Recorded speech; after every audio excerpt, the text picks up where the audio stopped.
Saudara dan saudari terkasih, Injil kita hari ini diambil dari Injil Markus bab 16 ayat 15 sampai 20.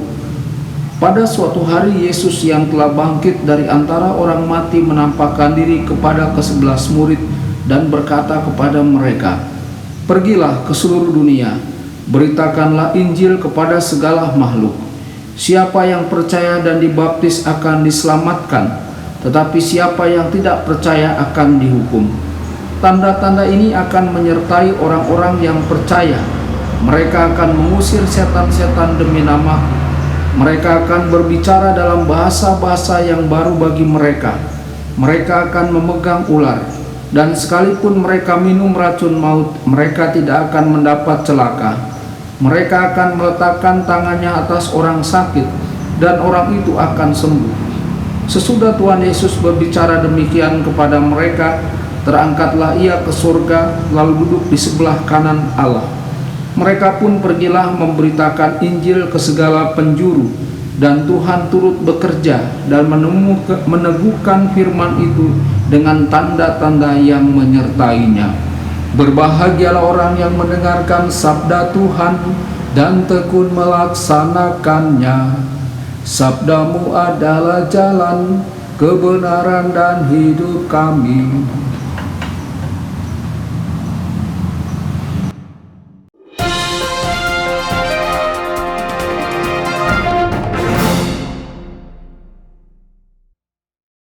Saudara dan saudari terkasih dimanapun Anda berada, jumpa lagi dengan saya Romo Tedens dalam saluran Warta Kabar Sukacita. Semoga Anda semua tetap dalam keadaan sehat dan berbahagia. Saudara-saudari, Injil kita pada hari ini diambil dari Injil Markus bab 16 ayat 15 sampai 20. Hari ini kita merayakan hari raya kenaikan Tuhan kita Yesus Kristus. Pergilah, beritakanlah Injil ke seluruh dunia. Dunia membutuhkan pembawa harapan. Yesus Kristus adalah pesan yang sangat dibutuhkan setiap orang. Yesus Kristus adalah pesan Tuhan kepada manusia. Pesan yang memberitahu orang-orang bahwa Tuhan sangat mencintai mereka dan menawarkan kepada mereka jalan menuju kehidupan dan keselamatan sejati. Dunia kita sering mencari cinta di tempat yang salah. Dunia kita perlu menemukan jawaban atas keinginannya yang terdalam di dalam Kristus. Tapi siapa yang akan menyebarkan pesan ini?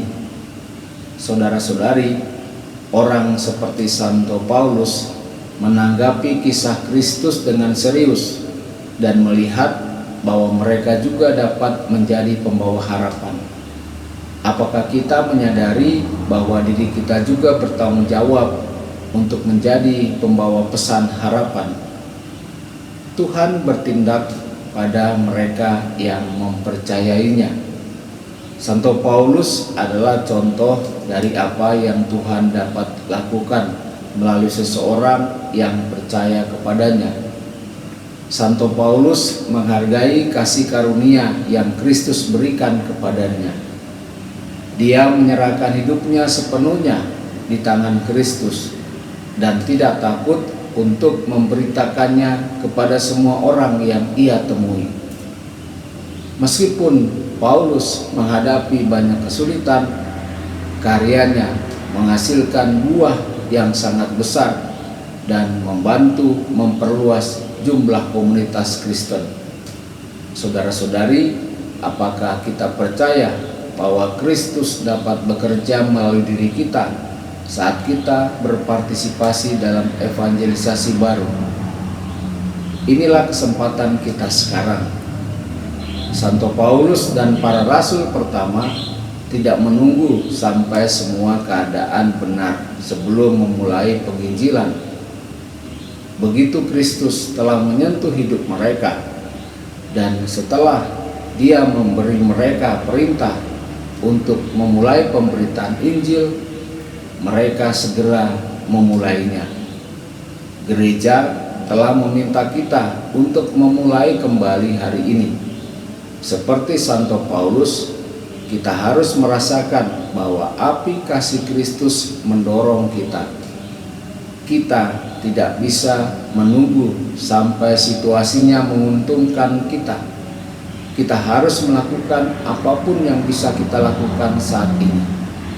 Kita telah mengalami kasih Kristus. Mengapa kita menunggu untuk membagikannya?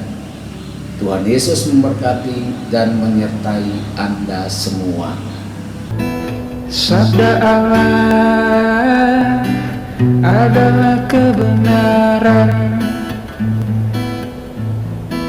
Sabda Allah adalah kehidupan.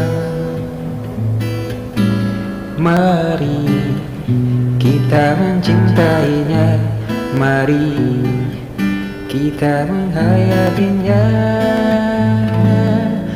Ya Tuhan yang ku muliakan, sabdamu angkat resahku.